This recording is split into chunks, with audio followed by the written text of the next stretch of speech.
the war that's going on is global. And it affects all of us as Jews, it affects the whole world.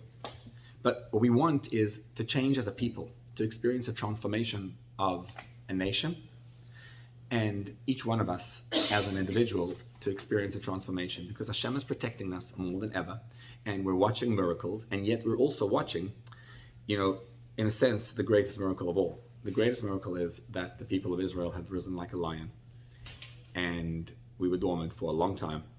And at some point we say, no, we're here to protect the people of Israel, and we're not letting anyone defeat us. And we believe in the eternity of the Jewish people. And that's what this war is about. It's really about the eternity of Am Yisrael. But Am Yisrael is the people of Israel. And the question is also each individual Jew. So what I want to focus on is every soul, every single Jew, as an individual that's placed in this world, is actually a brilliant, dazzling light.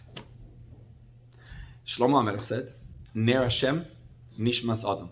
That the candle of God is the soul of man. So God took your soul, placed it into this world, into a dark place, and the goal is to light up this world. So what he wants to do is transform the whole world, bring light, and just the whole world lights up through you. The trouble is that we are not necessarily lit up. To be lit up means, what would being lit up look like? On a very basic level, it would mean you're living with your face is lit up, literally. You're sitting over there and you're literally like when you hear some of these things that are going on and what the miracles that are going on, and as much as there's pain, there's a lot of miracles. And when you pay attention to the miracles, your face lights up. Our collective Jewish face lights up. It's exciting to watch. And what we want to do is live that, and when each individual is able to just be a light.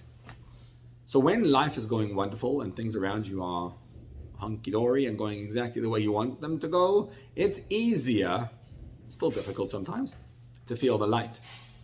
But when things are not going your way, what you want to do is be a light that is placed in this dark world and remain in the light no matter what happens around you. Each one of us is a mishkan. A mishkan is a home for Hashem. And what we want to be able to do is to home and to be a home to the Shekhinah, to be a space where the divine presence can rest. In the Mishkan, there's a menorah, and the menorah is the place where you light the candles. In order to light the candles, you have to go through a whole process, 7 steps of building a menorah, creating a menorah, and then being able to light it up. So Aaron HaKohen would come over to the menorah, and every day he would light up the candles. The candle represents the souls of men, and Aaron's there to light up our souls. How does he light it up? We have to first build the menorah, and each one of us builds this menorah in our life. And when we do, the whole place lights up. So let's jump in. Zechariah had a prophecy. Zechariah's prophecy was, Zed var Hashem el Zerubbabel. He says Hashem speaks to Zerubbabel. Zerubbabel was the leader of the Jewish people in Babylon. But Zerubbabel, because he's the Nasi, he's the leader, he also represents the Jewish people. So Jewish people are known by the name of Zerubbabel. And Hashem tells him, Lo b'chayil v'lo b'choach ki im beruchi, Amar Hashem tzvaot. It's not by might, it's really morale. It's spirituality that makes you win a war. And in that same haftarah, he speaks about Ud mutzal me'esh. The Jewish people are a little bit of this little coal saved from an ember saved from a fire. So the first step is this realization that there is a problem. What's the problem? The problem is we are Zru Bavel. Zru is Zarua, planted in Bavel. Bavel means mitbalbel. What's bilbul? Bavel was named so because of the bilbul. When Hashem dispersed those who made the tower, so he dispersed them into Bavel. It was called Bavel, ki sham balal Hashem, sfat kol haaretz, because Bavel is bilbul. We live in a bilbul, the natural state. Notice this in yourself. Step 1, you're going to notice the problem. The problem is ani mebulbal. I'm confused because I have a divine side to me and I have a godly side to me. And the two of them are contending and they're at war with each other. They're fighting with each other. The godly side and the animalistic side at odds. And one day I could be on a high, I could be genuinely, truthfully connected to Hashem. And literally an hour later, I'll fall right down.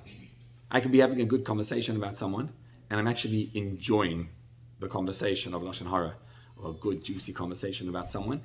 And I don't mean bad, I really, really mean good. I'm a good person. We are confused people. We live in good and not so good simultaneously. Almost like two windows open on your computer at the same time. So we are Zeru Bavel, Zarua in Bavel. We are planted and embedded in this confusion. And Hashem tells Zechariah, Zed Dvar Hashem el Zerubbabel, go tell Hashem, go tell Zerubbabel how to make a menorah. Your goal is to make a menorah. So step one is my realization of I have an issue. The issue is I'm so excited by it, the Jewish people winning. I'm blown away. At the same time, I see the Jewish people are struggling and it's hurting. And it's both of them together. And me as an individual, I have moments of highs, feeling really connected, and moments of lows. And I don't know how to reconcile the two together. So I feel eternally stuck. That's why my soul is not able to light up. Because in order to light up, you have to feel internally good. How do we get to that space? So we move into step two. How do you make a menorah? In order to make a menorah, which is in order to make a space for yourself where you can light up, the order of the day is to take a big piece of gold. One huge piece of gold. And to realize that this huge piece of gold contains in it everything you need to make the menorah. And you're not allowed to bring any external parts whatsoever. You have to fashion the menorah completely out of this thing. So you have to use a hammer, and you have to knock down certain things. You have to lower this part, raise that part. The menorah is one of the most complex vessels in the Mishkan because it's so intricate to be able to design it. To design a menorah, what I would do is I would take a piece of, take like a nice branch of metal, another one, and cut it up and bring it in, and together make the branches. You're not allowed to bring anything from outside. You know what that means? Listen to this analogy. You are the clay. The glump. That's what you are. My life, as is, has to be transformed into a space to make the menorah to light up Hashem in my life. That means nothing else on the outside has to happen to me that I should fashion a menorah. Where's the menorah going to be made? In exactly and precisely the space you are now, the moment you're living now, with all the challenges you had in the past, with all the ridiculous, sometimes, decisions that you made, that you messed up your own life. And with all the flaws and all the weaknesses, everything that you see. How do you do that? It's because you have to know what's up and what's down, and you have to be able to identify the up and the down in your life. That's very simple. The answer is, everything is good. Hashem is always with you. Nothing bad ever happens to you. If it happened from Hashem. And the question is, I'm curious to see how this is always working out for me. That's the work. The work is to realize everything is for Hashem. So when we make, in the analogy, a piece of gold, a glump of gold, into a menorah, it means essentially avodas hamidos. It's the work of transforming your character traits and your emotions to be aligned with Hashem. Because what you'll notice in life is that the biggest issue we have is that our emotions go crazy. When things happen to us, it's always the emotions that go crazy. Imagine you could always get to a space of calm, confident, cool, collected. no matter what. No matter what happens to me, I always get to a point of feeling straight. I'm connected to Hashem. So when something bad happens to me, my reaction is going to be, I look at it and I say, why does Hashem do bad things to me? And I start bracing. I fall into a negative space. And when I fall into a negative space, I react with a negative emotion, frustration, stress, anger. And now you're going to tell me, oh, well, you're not allowed to be frustrated and stressed and angry. So now you're going to add to my problems in life. Because not only am I frustrated, but I'm also feel guilty that I'm frustrated. Okay, so you've got another feeling to add also. There's frustration, anger, and the guilt. All those together. And what you want to do is bring them all to Hashem. And you want to say, it's never happening to me. It's always happening for me. No matter what happens in life, it's always good. So this is really hard work. To build a menorah without bringing any light from anywhere else, building it right where you are, that's hard. It's very, very, very strenuous work. To be able to find Hashem exactly in your life where you are right now. And when you feel that frustration, accept it humbly and move over to Hashem and say, okay, Hashem, I'm really feeling stressed out, but I'm going to build a menorah right here. It means what looks like a low is not a low. It's a space by which I realize I genuinely and truly need Hashem. And those moments when you need Hashem the most are when you're revealing Hashem the most. So actually, in a sense, you're doing very well right now. Just a matter of understanding the goals and aspirations of life. See, we start off life and we're taught a certain way. We get to, as one of these psychologists, behavioral psychologists describe, that every person has a sentence in life. Somewhere between the age of 10 and 13. You got your life sentence. What you decided to do in life happened between 10 and 13. At that time, you decided it. And then everything else, whether you're a success or a failure, is all dependent on what you were taught, what you decided at that point in life. And imagine you can just let go of that and just allow yourself to realize, no, if I'm attached to Hashem, that's where I get it. So it's me being able to roll with the punches, right? I let go. This is hard for me. I accept it from Hashem. I roll with the punches once, time and again and again and again. And thereby I become a menorah. Point 3. The menorah must be made of pure gold. Now gold is your ability. So it's one big piece of gold that you're taking in. Heat it up, and out of that you make the menorah. Gold means my ability to look around the world. There's silver and there's gold, right? Silver signifies, silver is a white material relative to gold, which is red. So the whitish is more chesed, which is kindness, and the gold is the red, is gvura, which is awe. There's love and awe. And what you want to do is be able to look around the world and turn the world into gold. Everything you're seeing is absolute gold. So I'm fashioning myself out of one piece, and now I want to be able to look around the world and identify things that transpire in the world. Identify it correctly. Whatever happens around you is all Hashem's power being revealed in your life. So what do I need to do? I need to just identify and see God in my life. You know that we Jews have a long davening every day. Our davening is a really extended piece of tefillah, and we never did it always. Davening used to be a very short, concise davening, because midiraisa, biblically, you only need to daven Shema. That's the whole davening. You don't need to do any more than the Shema. And the whole notion of an extended davening, when did that begin? That began much later. So davening per se, midiraisa, biblically, is just saying of the Shema. Nowadays, what do? We say Psukei de Zimra, we say Brikas Krishma. It's a whole long thing. And some people wonder, why is davening so long? Very simple why. Before you were exposed to negativity, you didn't need to deal with negativity because you didn't know what it was.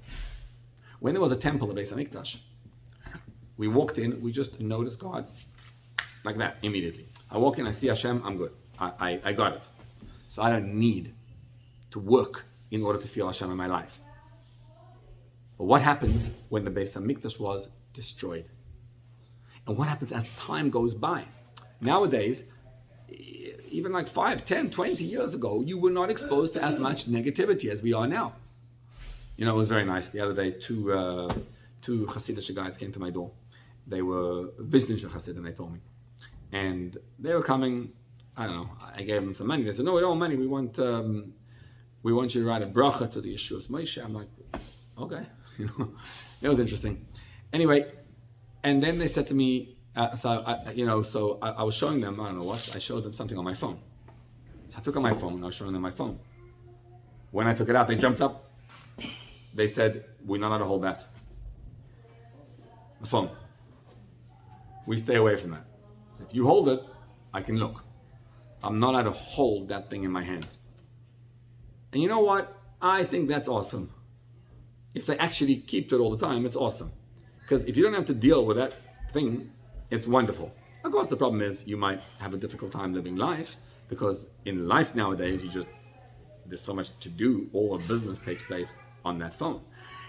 As you deal with all that and you have that phone in your hand, what happens to you is inevitably, and it's really, really hard, what happens to you is you have to contend with so much more negativity. There's so much coming at you all the time. So it's more critical than ever to be able to expand your sense of spirituality by davening. So what's davening about? The whole experience of Psukkah de Zimra is me looking at things around the world. I see God here, I see God here, I see Hashem here, I see Hashem here. It's me looking around and seeing Hashem in every little nook and cranny of life. I want to find Hashem everywhere. That's the order of davening. That's the process of davening. Looking for Hashem, finding Hashem's power everywhere. So when I'm building myself as a big lump of gold, what it means is there is nothing imperfect about you. The Yetzer Hara tells us inside that something needs to happen for you to be happy, and nothing needs to happen outside. Happiness is a decision. Once you decide, I have God in my life, and you start looking, everything's awesome, you'll see. You know, some people have all the money in the world, and they're sad. And some people have nothing, and they're happy. Happiness is not related to what happens on the outside. It's related to your ability to make a big gold piece. But the piece has to be made of gold. Gold means I see the majesty of Hashem everywhere. I train myself. No matter what happens, I look at it and I'm saying, how is that Hashem? So you'll say, you know, some people, like, they don't see Hashem, but sometimes something happens. They're like, oh wow, that has to be Hashem. There's no other way to say that. That has to be Hashem. Very nice on live television, one of the Israeli networks had a guy, saw that? He gets up in the middle, he puts his yarmulke on his head, and he says, I don't know what to tell you, but what happened over there was insane, and I want to just say thank you to him. We want to be able to notice Hashem all the time, not just say once in a while. And that comes through davening. That's the process of davening. When you daven, and you daven an extensive time, what you're doing is, I'm noticing how everything that in the world, everything that happens is from Hashem. And I'm opening my eyes because I actually see the power of Hashem everywhere all the time. And it's earth-shattering and mind-boggling for me to see Hashem all the time. When you look at the world from golden eyes, a Jew turns everything into gold. I see gold wherever I go. I just see God's power everywhere. That's the gold. So those 3 steps so far. Number 1, I notice the issue that I'm a person who's sometimes up, sometimes down, and I want to know how I can live in a space of genuine happiness with Hashem all the time. So the answer is, number 2, is start to build your own lump of gold. That means this person called me, my emotions and everything that's over there, it's all designed to get to Hashem. Anxiety is not anxiety, it's really excitement, it's connection to Hashem. Every negative emotion that you have is a live emotion binding you to Hashem in a real, palpable way more than ever. And it's all gold. So I daven, and when I daven, I get these eyes to be able to see the awe and majesty of Hashem everywhere. Now, the menorah then has to be fashioned into 7 branches, and that's the 4th point here. Every branch of the menorah is another type of emotion. There's 7 emotions.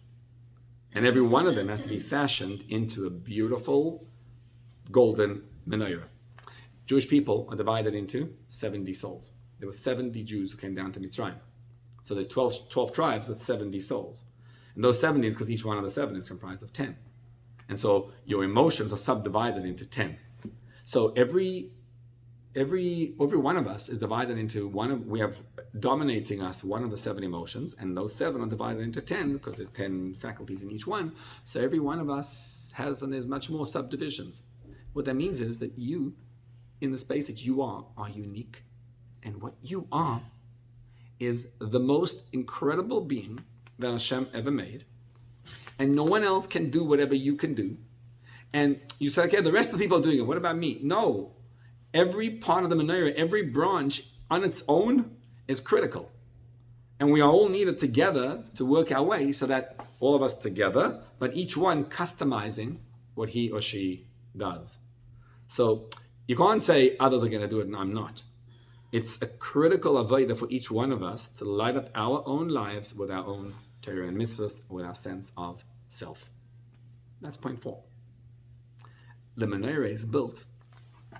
The pasuk says, Ad yerecha, ad pircha, to the foot and even to the flower. So the menorah has these 3 feet that stands on, and then there's the flowers on the top. These beautiful ornaments called flowers. Some Jews are flower Jews.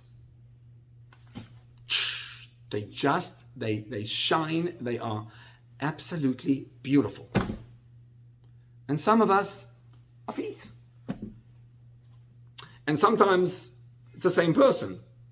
One moment you're a flower, and the next moment you're a foot.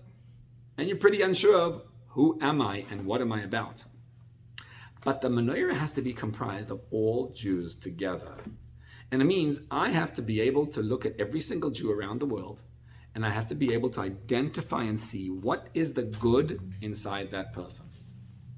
When I feel resent and a negative feeling towards someone else, that resent destroys me, not him. And what I want to do is let go of all my resents and be able to see every single person for what the beauty in them is. It's very hard sometimes. I was just looking at, some Jews and what they think about this war. And they're all, the ones who are fighting it the most are Jews. And they're like, we are warmongering people who want to kill and want to destroy. We're just trying to survive. Don't kill me. That's all I'm asking for. Don't kill me. You don't kill me. I don't kill you. We'll be good. We'll be fine. You want to kill me? What do you want me to do? Sit here and wait for you to get me? And the Jews are fighting against it. You're like, what's with you? Are you Jewish? Of course he's Jewish.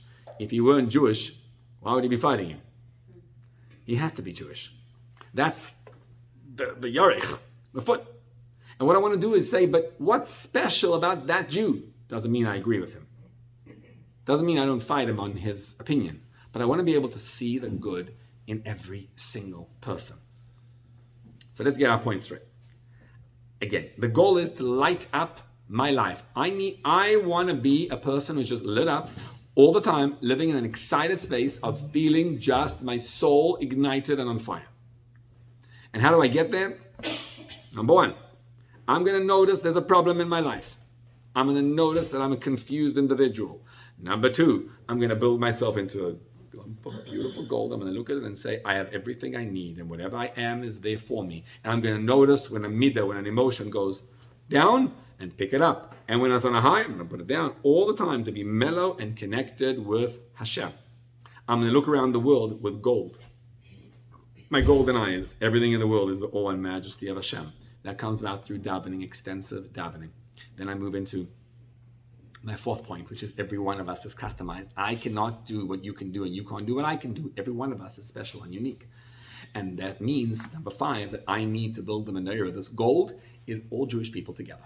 It's all of us as one nation. You like some of them, you don't like some of them. Some of them are religious, some of them are not. Some of them are fighting you, some of them are with you. It doesn't make a difference. It's all of us together as one being. You get some very powerful images coming from Israel now, where you see this tunnel and all the cars are going through, and suddenly there's a missile, and everyone stops. And they're all getting up in their cars and they're dancing and jumping around, and everyone's just in a very, and all different types of Jews in a very jovial state, connecting to each other. And what that is all of us recognizing that we're all in this together, and all of us are one. And now comes the real work. So in order to make something out of gold cannot have any sediment in it. Gold has to be pure gold. If you have any other type of stone or metal in it, so there's going to be a discoloring in it. So what you do with gold is you take the stone and you mine the gold, and you take the stone, you have to heat it up until you extract only the gold so that all the rest falls away. And what you want to do is be able to hone in and discover that gold inside you. Here's what it means to us. We have a beautiful neshama, a beautiful soul. That soul is gold. What I want to do is identify the soul, experience the soul, and let go of all other negativity that's associated with it. That's called sur meira, get rid of all the negativity. When you wake up in the morning, every single morning when you get up, you have a brand new opportunity. And the trouble is that when we wake up in the morning, the algorithm begins from yesterday and from all the panic going on in my life and all the issues, and it blasts me from all sides, and he says, okay, let's put together all the problems that we have and make you feel completely lost and finished. And that's my goal right now. I want to find a way for you to feel devastated, dead, panicked, and unable to express yourself. And Hashem designed the world in the most beautiful way. That every night gives rise, the day disappears and gives rise to a night, and the night gives rise to a day. And we daven this every evening. We say, Goylel or mipnei chayshech v'chayshech mipnei or. That Hashem gets rid of the light for the darkness, and then the darkness for the light, and that's called reset. And that means Hashem's creating the world every single second, every single day. He renews the world. No matter what happened yesterday, today is a brand new day. Today Hashem's creating the world, yesh me'ayin, something from nothing. And so we wake up in the morning and we say Ashrei. And in Ashrei, I have a prayer. It's called B'chol Yoim Avarcheko. And Avarcheko means to bring you down, right? Remember? The blessing to bring you down. Every day, I notice Hashem and I'm bringing Hashem down. So what's my goal for today? I know yesterday was nuts and whatever. I'm going to bring Hashem down. So here's how you wake up in the morning. You wake up and the Yetzer Hara wants to put you into darkness right away. So he's trying to find, the algorithm's trying to find what's going on in my life that's problematic. And what can I bring him down into all the taivas and all the addictions that you're in and show you how your life is messed up. So he enters into your head and he places this negative energy right here, generally, and in some other locations in the body. And he says, okay, let's think about all the things that are terrible and gone wrong. And before you know it, your heart is in a state of panic. We have a tefillah that we say. Now listen to this prayer. Beautiful, and I think we need to start learning how to daven and how to say the words. Emet, mi Mitzrayim ge'altanu Hashem Elokeinu mebeit avadim peditanu. Right after Shema, you say it every morning. True, God, you took us out of Egypt and out of the house of slavery, and you brought us here. So what does that mean? Why do you say emet? What's the word emet? True? Obviously it's true. What else? Emet is a state of being that we want to experience. That's the emet. Emet means that I am in a state of absolute truth. There's only one truth. The truth is Hashem. What's fighting against Hashem is Mitzrayim. Mitzrayim is me being locked up into my perspective and into my desires and wants and into all the things that block me and make me constrained. Mitzrayim is meitzarim, is limitations. And the only way to get relief and redeemed, Mitzrayim Ge'altanu, to get out of this Mitzrayim, is by saying emet. I wake up in the morning and I say, hey, there's only one truth as far as I know, and that is Hashem. Hashem is in my life. Everything I know, it's all God. Whatever happens is Hashem. And I'm gonna recognize that truth and hone in and ponder that truth. That there's only Hashem in my life. No one else has any power over me. So the Yetzer Hara tells me, you're such an addict. You have no way of escaping this. You're stuck forever. And I look back at him and I say, emes, that there's a truth. And the truth is, I have a soul. Hashem placed me into this world. I am building the gold right now. I'm mining the gold, which is going to be used for the menorah. Mining the gold means to be able to go down, deep down, and extract the gold and take it out of the sediment. I am not stuck. I am not lost. You're telling me a fake story. It's not true. And the moment I recognize that, I'm living in this moment. So whatever happened to me happened. Yes, now I'm living in this moment. And what does this mean? Hashem sent me into this moment. Not the mess ups I made yesterday. Nope. Hashem sent me into this moment. And the moment I recognize that emes, I'm no longer in Mitzrayim. Mi beis avodim pedisanu, I'm no longer enslaved.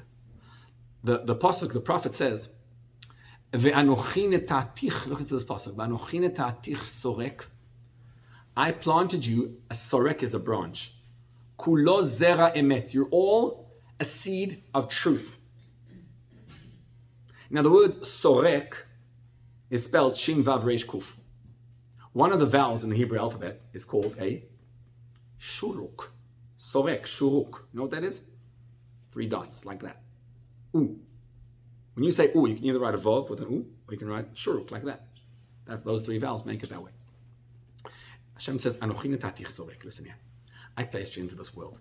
There's a reason why I put you down here. I put you down here because I want you to go all the way down, down, down. But notice one thing. The purpose of you being in the darkness is not to succumb to the darkness. It's to find the light in the darkness. So when you go shuruk, you go boom, boom, boom, slanted, you go down, down, down, you fall apart. No good. You are an am segula. Am segula is a people who can take a shuruk and make it into a segula, a segel. Segel is dot, dot, one on the bottom. Don't put the dots like that. Don't say my life is this, and whoa. Rather say effort, surrender, find God. I do my effort, I surrender, and in the middle thing I find a path to Hashem. We are an am segula. You know what an am segula is? People who develop an intelligence agency that knows everything about everyone in the world and is able to figure out how to bomb everyone in their beds exactly when they want at the right time, the right moment, with the most incredible precision ever. And also know that everyone hates us and we don't stand a fighting chance and we're going to do this anyway just because Hashem said so and we say Tehillim. The people who have the greatest intelligence in the world were the people of the book together. You see the segel? We blend us both together, the brains, the daring, the cunning, the spirituality, the Torah, the learning. We put it both together and we get this segel. Am segula. The people of the segel are the ones who are able to fall and not to fall apart. So when Hashem takes into Mitzrayim, he says, listen here. Anochi, he tells Yaakov, Anochi ered imcha Mitzrayima, ve'anochi alcha gam alo. He says, I took you down to Mitzrayim, and I'm also going to bring you up. But I want to tell you a deeper explanation into this, a deeper insight. He's not telling you, I took you to Mitzrayim. He says, Anochi is the I of Hashem. Hashem's I. I am Hashem. Anochi, that's why you went down to Mitzrayim. The reason you fell down into all the problems you fell into was because God wanted it that way. And the way you get out of it is, Anochi a'alcha, I'll pick you up, gam alo. I'll pick you up. The moment you get Hashem into your life, the moment you notice, no, I am not a victim. I am Hashem's messenger into this world.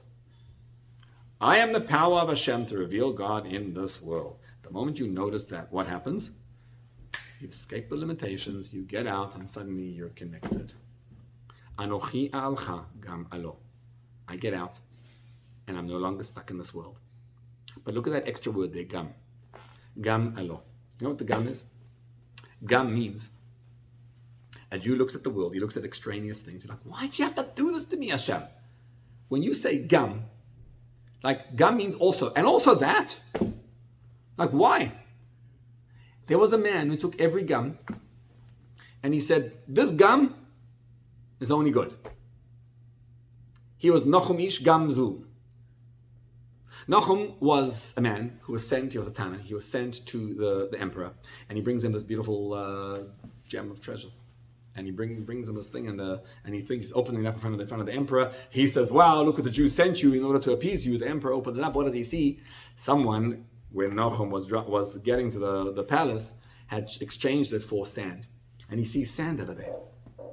Now, what does Nachum do? If I were Nachum, honestly, I would be standing up there in front of the emperor and I'd say, God, seriously, you had to mess me up. I came all the way here. I did this for you. I'm just in here for you, Hashem. And look what you do to me.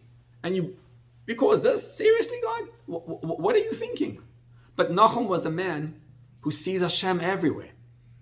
And so instead of succumbing and saying, why God would you do this to me, and questioning Hashem, he says, Anochi a'alcha gam alo. I'm going to get up with this. What does that mean? He says, Gam zu l'tova. He says, this has to be good. If Hashem made it, it must be good. There's no way Hashem does anything that's not good. So he sees the good in it. It means he humbly accepts. You see, like making one entity, the same idea. He makes himself, whatever is happening to me is exactly where the space of revealing Hashem is to be found. Gam zu l'tova. And he humbly accepts it. And he says, Hashem, I know you're right here. I accept you right here. And what happens? Eliyahu Hanavi appears as one of the ministers, and he tells the king, it can't be they brought you sand, right? They wouldn't bring you sand. Must be that sand is not sand. What it is really the sand that Avraham Avinu used to destroy the enemies. So the king takes it and destroys his enemies with it. And he's like, he rewards Nahum. He's so excited because the gems would never have had the same power as the sand. And so the gems are something I can get myself. The sand, which kills the enemies, is not. It's like in Sha'ar B'tachon, the alchemist. The alchemist can take any situation and make something positive and beautiful out of it. A Jew is an alchemist. You have the power through trusting in Hashem in this moment to reveal Hashem in the space. Kuloi zera emes. Everything is emes wherever you are. So let's go back to reading that davening. Emet. When I accept this emes and I recognize, humbly, I accept. Hashem is with me in this moment. Mitzrayim tells me that I'm messed up, that everything's terrible in my life, that things are going south. No, emes, it's all Hashem. And if I say that Mitzrayim gi'altanu Hashem Elokeinu bebeis avadim pedisan, I'm no longer in slavery or in Egypt. And then we continue, Kol b'chireim horagta u'b'choicha Yisrael go'alta. You killed all their firstborn, and the firstborn of the Jews you were able to release. What does that mean? What's the firstborn of the world? The firstborn of the world is your first ideas. It's figurative. When you begin life between 10 and 13, you got some general notion of what you were going to accomplish in life. And everything you do in life, whether you're happy or sad, successful or fail, all depends on what you decided is your bechor, is your firstborn.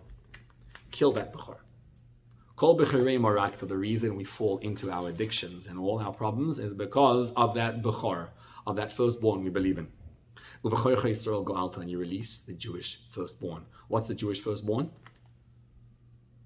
Rabbi Levi Goldstein was in hospital for many months, a long time during COVID, and he was basically not alive. It was clear that he wasn't going to come out, like many others, unfortunately. And he was really an older man. And then he got out of it. When he got out, he taught a song. He got out and he walks around today. He is absolutely normal, amazing. He has a beautiful song. Whenever I see him, I think of that song. It's the most beautiful thing in the world. His song is, I believe in Hashem, I trust in Hashem. There never is a moment when that I am alone. I'm on my own. I believe and I trust in Hashem. And you see it like all over him. And you see this guy who has lived with that. And then you realize, what's the bechor? What's the firstborn of a Jew? It means that everything that's happening is happening for me. And when I get that, I find myself humbly accepting Gam zu l'tova. It's also got to be good. If it happened, it's got to be good. It's from Hashem. But I look at that and I see God everywhere. And now you have your 6 steps. So the number 1 was, I start my life, I realize I'm in trouble. I'm confused. I got good and bad mixed into me. What's with me? Hashem put it that way. Why? Hashem, I realize everything I have in my life is one big lump made to make the menorah out of this. And I'm recognizing that it's all, my life is just perfect as long as I order myself correctly. So what I'm going to do is make the gold, which is look around the world and see all the goodness happening to me and identify everything as a revelation of Hashem. And I know that it's a branch of the menorah that's meant for me because only I can do what nobody else can do. And I have to recognize that even the feet are like the flowers, every single Jew. I have to look around the world with humility, with love, and love every single person out there. And I could argue with them, but I have to be able to experience good feelings towards them. And how I'm lighting up my own menorah. And then I make sure the menorah is pure gold. I make sure there's no negativity inside there. Every morning when I wake up, Chadashim labkarim rabbe emunasecha. I wake up in the morning, Emunah of Hashem. I'm going to reveal the Emunah. What does it mean? Yesterday was yesterday. And Hashem put me in the space today, not the problems and the mistakes I made yesterday, but Hashem put me here, and I'm in the best space ever, and I march forward in my life into this beautiful space, because I kill the Bechorim of Mitzrayim, I kill whatever the Mitzrayim firstborn is, and I recognize it's not about, I want to go somewhere, Hashem is going to lead me. Rest assured, when you allow Hashem to lead you there, He'll lead you there. As long as you discover that beautiful emes, the Gamzul Teva, seeing Hashem in every little space. And now, once you've done those 6 steps, you can get the final step, which is the 7th one, which is when Aaron HaKohen has a beautiful menorah and he lights up the menorah. And what does Aaron do? He walks about, and his job is, he shows that you are a light. Because when you walk around, you've done these steps in your life, you walk around the world, and the world sees a person who's transformed, who's in the light, who's feeling Hashem's presence, who's a Shemer Torah and mitzvahs, who's looking around the world and just igniting every little thing you have over there. And that's our goal, to be able to be a light walking into the world, to shine the entire world, the beauty of Hashem's presence. And this war that's going on is just showing us that Hashem wants us Jews to light up the world, not only as a collective nation, but as individuals, each of us to become a menorah, a shining candle, a light.